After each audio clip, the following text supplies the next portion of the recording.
13th Street Winery. And there's an art gallery and a bakery, and a nice tasting section, a big farm store. Sounds amazing. Okay, here's 13th Street. We're going to start with the Cuvée Rosé, NV. It says it has notes of strawberry and it has the tart pomegranate with butter pastry. And then we'll overtones. continue with the Viognier 2021. It tastes like peach and apricot. It All should right. be really interesting. Enjoy it. Okay, here we are still at 13th Street Winery. We have a rosé and a red. Right, this is a Cabernet Franc Rosé. That's right. Expression Cabernet Franc. And the Merlot, you said it was a The Merlot 2019 is the red, which is this one.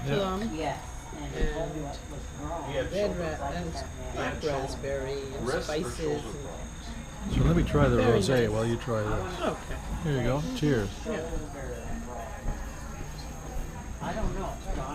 Forget whatever it was quite.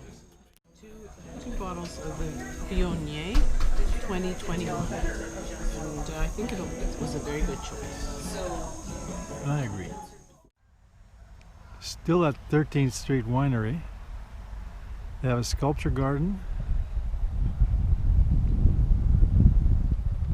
Of course, in the restaurant. And there's a sculpture right behind me on a little mound here.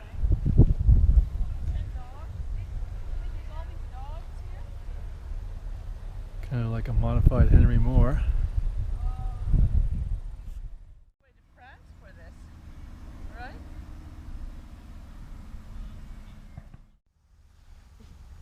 Look at these vines. They're beautiful, beautiful big vines. They've already been picked. You don't see the... oh, here's some. Look. Look at these beautiful grapes. Look at that.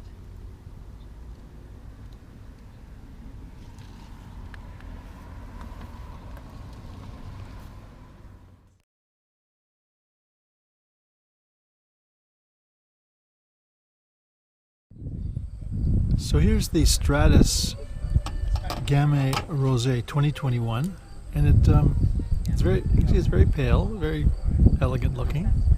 Not that strong color that some do have, and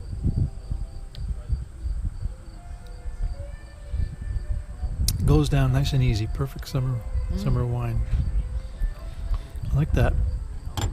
And then moving on to the 2020 Strauss Sauvignon Blanc, which he described as having a great potential.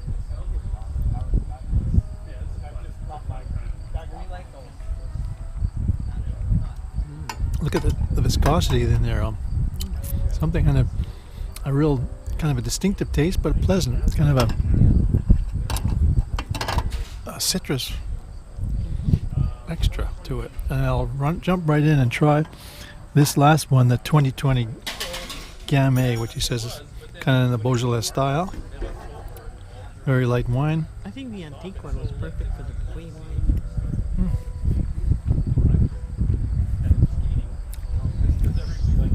Beaujolais, you already tasted the Beaujolais style, the Gamay.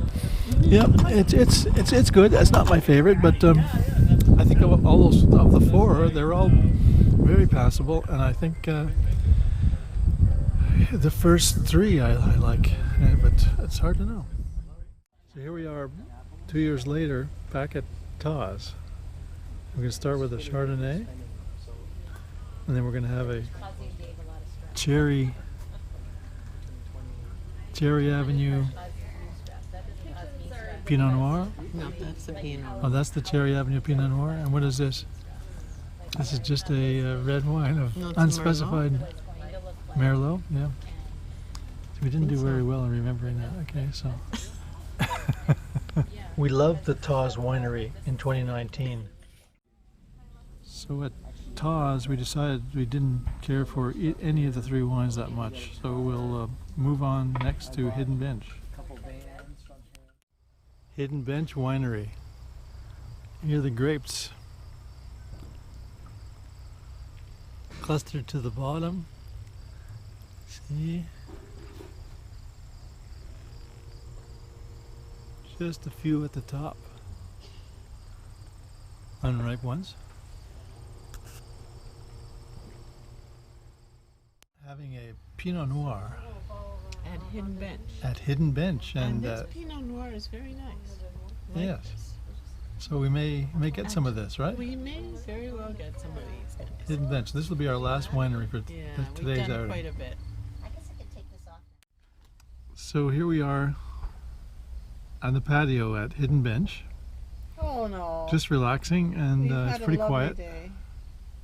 And this is my last Pinot, and it's absolutely lovely. And they're harvesting right now, so it's quite Yeah, nice they're just to bringing watch things that are going on. The and- trays out, so they're going to start picking tomorrow. They picked some today too.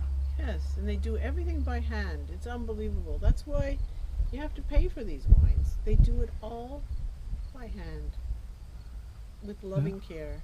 Beautiful. So, a nice September day in Niagara.